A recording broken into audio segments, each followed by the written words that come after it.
اب سماعت فرمائیے وقف کی خبریں۔ میں نے تلنگانہ وقف اسکیمز پر ایک دن قبل ہی 1.5 منٹ کی نیوز میں وائس اوور دیا ہے۔ آج اس پر مختصراً تفصیل سماعت فرمائیے۔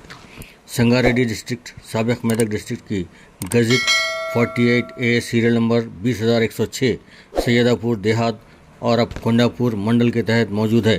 وقار آباد سنگاریڈی ضلع کے لیے ایک وقف انسپکٹر بھی موجود ہے اور انہی کی نگرانی میں یہ دیہات سیدہ پور کی درگاہ حضرت بندے شاہ آتی ہے اور اس درگاہ کے لیے قریباً 200 ایکڑ زمین وقف ہے، جس کے سروے نمبر کچھ اس طرح ہیں: 78/1 78/12 78/14 78/15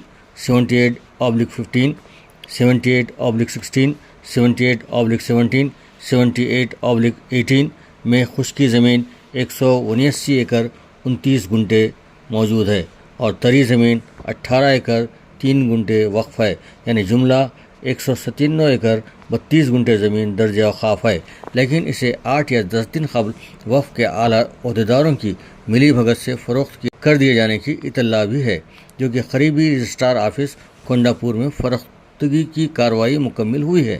اور یہ علاقہ ایک قیمتی علاقہ کہلاتا ہے کیونکہ یہاں ہائی ٹیک سٹی بھی قریبی ہے، چنانچہ زمین کی قیمت بھی کروڑوں روپے میں ہوتی ہے۔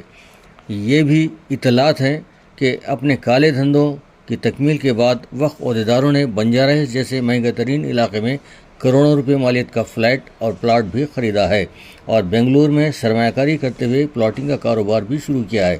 مزید ایک 18 ایکڑ قیمتی زمین محبوب نگر کے تجارتی مرکز پر وقف اراضی کو فروخت کر دینے کی اطلاع بھی ہے اور شہر حیدرآباد کے علاقے مہیشورم میں وقف اراضی میں سے 52 ایکڑ اراضی پر ایک قبضہ مافیا پلاٹنگ کر رہا ہے، جس میں وقف عہدیداروں کی شمولیت سے انکار نہیں کیا جا سکتا۔ اب یہ مافیا بتلائے کہ اس میں کتنے غریب مسلمانوں کو تم نے پلاٹ دیے ہیں۔ حقیقت تو یہ ہے کہ زیادہ رقم کے لالچ میں غیر مسلم سرمایہ داروں کو پلاٹس فروخت کیے جا رہے ہیں یا زمین فروخت کی جا رہی ہے۔ حالیہ مختصر سے عرصے میں بدعنوانیاں عروج پر نظر آتی ہیں اور اس کی رفتار ناقابل یقین حد تک تیز ہو گئی ہے، اور اگر یہی حال رہا تو کسی دن وقف بورڈ میں ایک مربع گز زمین بھی دکھائی نہیں دے گی۔ جب حکومت نے ٹمریز کے لیے وقف اراضیات کے حصول کی کوشش کی تو ہر کسی کو منشائے وقف یاد آ رہا تھا اور اس تجویز کے خلاف ایک شور و غل برپا تھا۔ حالانکہ حکومت نے کہا کہ اس کا کرایہ ادا کیا جائے گا، لیکن آج یہ برخوفتاری سے فروختگی کے عمل میں کوئی آواز سنائی نہیں دیتی، بلکہ سناٹا نظر آتا ہے۔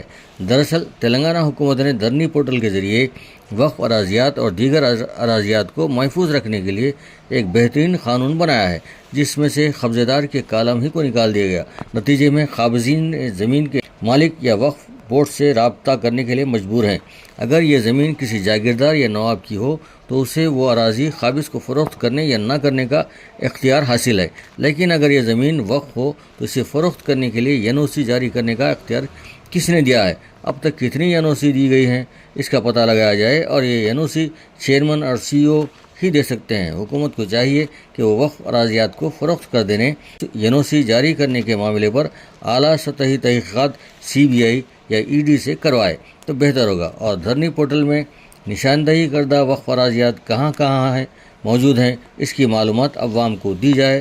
حال ہی میں مامیڈ پلی منڈل میں برق جنگ، سلطان نواز جنگ اور سیف نواز جنگ خاندان کی وقف کردہ 400 ایکڑ سے زائد زمین ہے، لیکن وقف بورڈ قابضین کے خلاف چل رہے مقدمے میں عدم پیروی اور مناسب دستاویزات پیش نہ کرنے کے سبب مقدمہ ہار گیا ہے، اور یہ زمین 35 تا 40 ہزار روپے گز ہے، اور 1 ایکڑ میں 4840 گز ہوتی ہو تو اب 400 سے زائد ایکڑ میں کتنی زمین ہوگی اور یہ کتنا بڑا اسکیم ہوگا۔